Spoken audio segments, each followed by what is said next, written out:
Alebo vám niekto z rodiny pomáha zadarmo stavať po víkendoch rodinný dom, tak pozor. Ak k tejto práci nebudete vedieť úradom ukázať doklady, môže sa vám stať, že vám nehnuteľnosť v budúcom roku neskolaudujú. Takúto informáciu ešte minulý týždeň pustil na verejnosť minister financií Peter Kažimír. Mnoho ľudí to vydesilo a preto sme pátrali po ďalších podrobnostiach. Ja som ti pomohol s omietkami na dome. Dobre, tak ja ti v sobotu prídem pomôcť so strechou.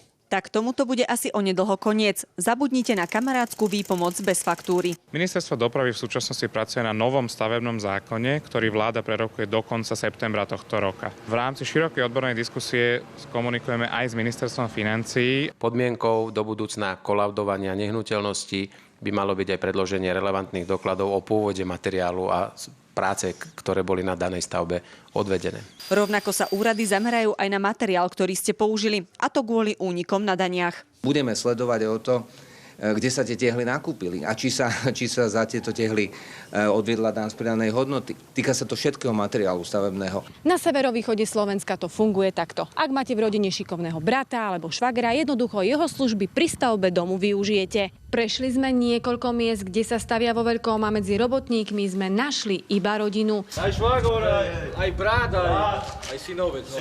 Všetko rodina. Títo ľudia si nevedia vôbec predstaviť, ako to bude fungovať potom. Mnohí totiž žiadny doklad od stavebného materiálu nemajú a rodinní príslušníci im faktúry nevystavujú. Podľa mňa je to vlastne trošku na hlavu postavené. Jedna kamoška chcela stavať, ale po niekoľkých rokoch si to rozmyslela, tak tie tehly, ktoré mala, vlastne predala mi vlastne za nejakú zostatkovú hodnotu. Ja som to vlastne nežiadal, ten doklad. Návrh zákona uzrie svetlo sveta zrejme už o niekoľko týždňov, no dnes sme sa detaily zatiaľ nedozvedeli. Zatiaľ teda vôbec nie je jasné, komu doklady budete musieť predložiť a či budete musieť vydokladovať celých 100% prác alebo iba časť. O konkrétnostiach je však dnes ešte predčasné rozprávať.